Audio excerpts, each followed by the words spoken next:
Hello and welcome to Finance for Beginners. Today we are going to learn how to change my Pioneer email. So if you are new here, subscribe and press the notification bell icon so you don't miss any upcoming further videos. Now let's get started with the tutorial.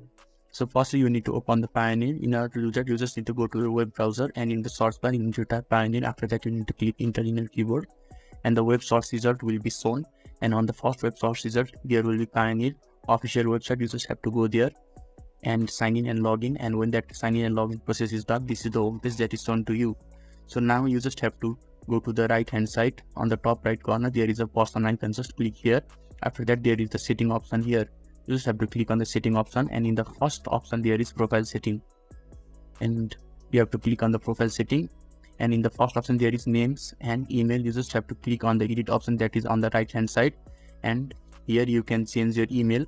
And after changing the email you can just click on the save option and your email will be changed successfully. So this is how you can change your email in the Pioneer. So if this video was helpful to you, give a thumbs up button. Thank you.